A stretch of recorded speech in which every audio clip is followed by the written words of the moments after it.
Hello everyone, welcome to Classo. Finally लंबे इंतज़ार के बाद रेलवे ग्रुप डी का फ़िज़िकल का डेट अनाउंस हो गया है। और देखिए अभी फ़िज़िकल का डेट अनाउंस हुआ है और बहुत ही जल्द आपको विद इन 2 से 3 डेज़, मतलब मेरे ख्याल से 10 तारीख से पहले आपको रेलवे ग्रुप डी का रिज़ल्ट अनाउंस हो जाएगा। ठीक है, अब यहाँ पे देखते हैं कि आपको फ़िज़िकल से रिलेटेड जो भी नोटिस है उसमें है क्या। तो जैसे आप railway recruitment cell Secunderabad south central railway पे जाकर इस पेज को ओपन करने के बाद जो यहाँ नोटिस है इस पर आप क्लिक करते हैं तो ये PDF खुलेगा। और ये PDF देखिए यहाँ पे डिटेल लिखा हुआ है और ये जेन्युइन नोटिस है। आप देख सकते हैं कि साउथ सेंट्रल रेलवे के द्वारा अपडेट किया गया है। और यहाँ पे जो नंबर 1 पॉइंट है, यहाँ पे देखिए नंबर 1 पॉइंट है आपको the computer based test result for level 1 post notify against. तो ये थोड़ा सा लिखा हुआ है conducted from 17 August to 11 October. तो जो एग्ज़ाम चला था आपको पता है वेरियस फेजेस में 5 फेज़ में एग्ज़ाम चला था यहाँ पे ग्रुप डी का एग्ज़ाम। उसके बाद नंबर 2 में अगर आप पढ़ते हैं तो यहाँ पे आप फिजिकल का डेट क्लियरली मेंशन किया हुआ है। देखिए all the candidates expecting to be qualified in CVT, जिसका भी रिजल्ट CVT में होगा, जो भी कटअप क्लियर होगा, are advise to be ready for physical efficiency test. ठीक है, तो एकदम क्लियरली लिखा हुआ है कि जल्द से जल्द आपको जो है फिजिकल एफिशिएंसी टेस्ट के लिए रेडी हो जाना है, which will be conducted for the shortlisted candidate during first और सेकेंड वीक ऑफ जनवरी। देखिए यहाँ पे क्लियरली लिखा हुआ है फर्स्ट और second week of January 2023 tentatively. तो मतलब आपका जो PAT का एग्ज़ाम है फर्स्ट से सेकेंड जनवरी के आसपास कंडक्ट कराया जाएगा। तो टाइम है नहीं, देखिए आज 7 दिसंबर है और मेरे ख्याल से रिज़ल्ट निकलने के बाद मुश्किल से मुश्किल आपको 20 डेज़ या 25 डेज़ मिलेगा, जो कि पिछले बार 2018 के भी एग्ज़ाम में इसी तरह से हुआ था। तो इसीलिए बहुत सारे ऐसे बच्चे हैं जो डिस्क्वालीफाई हो गए थे PAT में। तो आप जो है तैयारी एकदम ज़ोरों शोरों से लग जाइए, बिल्कुल भी वेट ना करें कि रिज़ल्ट देख कर ही तैयारी करेंगे। हाँ, चलिए नंबर 3 में अगर हम लोग थोड़ा सा पढ़ते हैं तो यहाँ पे वही डिटेल दिया हुआ है। Based on the merit of the candidates in the CVT, यानी कि जो कटअप क्लियर होगा, candidates shall be call for PAT 3 times the community wise total vacancy. मतलब ये तो क्लियरली पहले से था कि जो भी वैकेंसी होगा उसका 3 गुना बुलाया जाएगा। ठीक है, सभी जोन से 3 गुना बुलाया जाएगा। पोस्ट नोटिफाइड अगेंस्ट, ये लिखा हुआ है आपको डायरेक्टली RRBs एंड RRCs। देखिए अभी तक जो भी ग्रुप डी का जो भी काम हुआ है वो RRBs के थ्रू हुआ है और आगे जो भी काम होगा वो RRC के थ्रू करने वाला है। However, railways reserve the right to increase decrease this ratio as required to ensure availability। ये तो क्लियरली लिख दिया जाता है रेलवे के द्वारा कि ज़रूरत पड़ने पर, जैसे अभी 3 टाइम्स है ना, तो इसको 3.5 टाइम्स भी कर सकता है और 2.5 टाइम भी कर सकता है। तो ये इंक्रीज डिक्रीज़ कर सकती है रेलवे, यहाँ पे लिखा हुआ है। अब यहाँ पे थोड़ा सा डिटेल देख ले। देखिए मेल कैंडिडेट के बारे में, फीमेल कैंडिडेट के बारे में फिर से नोटिफाई किया गया है कि किसी भी तरह का कोई डाउट ना हो।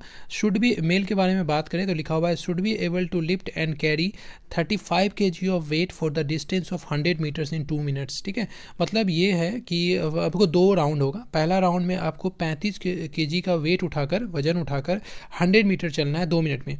और याद रखिए इसमें थोड़ा सा भी मतलब डिसबैलेंस नहीं होना है, मतलब डिसबैलेंस इन द सेंस कि इसको गिरना नहीं है।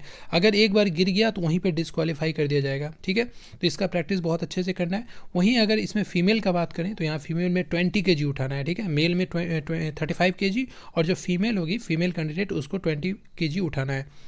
चलिए अब रनिंग का बात करें तो रनिंग में देखिए लिखा हुआ है should be able to run for way distance of 1000 metres in 4 minutes and 15 seconds.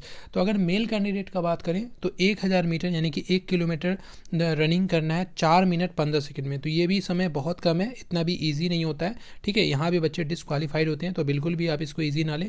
और दूसरा जो अगर गर्ल्स कैंडिडेट का बात करें तो यहाँ पे डिस्टेंस सेम है 1 किलोमीटर, लेकिन यहाँ पे टाइम थोड़ा सा बढ़ा दिया गया है, जैसे 5 मिनट एंड 40 सेकेंड्स में कवर करना है गर्ल्स को। ठीक है, उसके बाद 4 नंबर पॉइंट्स पढ़ते हैं। आई होप आपको क्लियर हुआ होगा। देखिए 4 नंबर पॉइंट्स में क्या लिखा हुआ है, the person with benchmark disabilities and course completed act apprenticeship are exempted from appearing for PAT। यानी कि जो आपको 2 कैंडिडेट है, एक जो आपको PWBD कैंडिडेट है और दूसरा CCA यानी कि अप्रेंटिसशिप वाले जो कैंडिडेट है उसको PAT नहीं दिया जाएगा, यहाँ पे छूट दिया गया है। चलिए नंबर 5 में जो लिखा हुआ है बिवेयर ऑफ टॉट्स, यानी कि जो भी धोखाधड़ी से, ये सब जो लिखा हुआ रहता है, किसी भी तरह का धोखाधड़ी से, चीटिंग वेटिंग से बच के रहना है।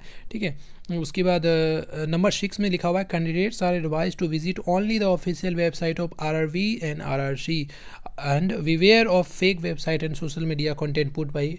आपको पता ही होगा कि बहुत सारे वायरल नोटिस भी जो है ना सर्कुलेट हो जाता है, जिसको देखकर कई बार मतलब ये हो जाता है। इसीलिए यहाँ पे आरआरबी डायरेक्ट बोले कि किसी भी तरह का फेक वेबसाइट पे नहीं जाना है, जो भी ऑफिशियल वेबसाइट है जैसे आरआरबी का और आरसी का वहीं पे फोकस करना है। तो ये नोटिस था ग्रुप डी के मतलब फिजिकल के रिगार्डिंग पहले ही बता दिया गया है। और कई बच्चे ये भी कमेंट्स कर रहे थे कि सर जो रिज़ल्ट देने से पहले फ़िज़िकल का जो है इसके बारे में देने का क्या मतलब है। देखिए आपको फ़िज़िकल जो होगा ना वो डायरेक्टली बोल दिया है आपको, ठीक है, फर्स्ट से सेकेंड वीक ऑफ जनवरी होगा, इसलिए पहले बोल दिया है क्योंकि रिज़ल्ट के बाद ज़्यादा समय मिलेगा नहीं, ठीक है। तो रिज़ल्ट आपका जो है 3 से 4 दिनों के अंदर रिज़ल्ट आ जाएगा। उसके बाद जो है तैयारी करने से लेट से स्टार्ट करने से थोड़ा प्रॉब्लम हो सकता है, इसलिए जितना जल्द हो सके तो तैयारी करने लगिए।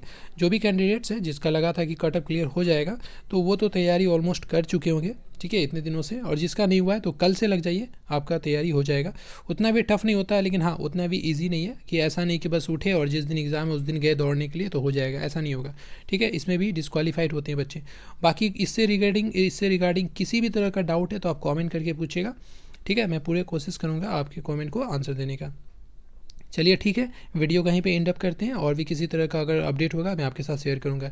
Thank you so much for watching this video को आप लाइक ज़रूर कर लीजिएगा और शेयर कीजिए ग्रुप में। Thank you so much for watching this video. God bless you all.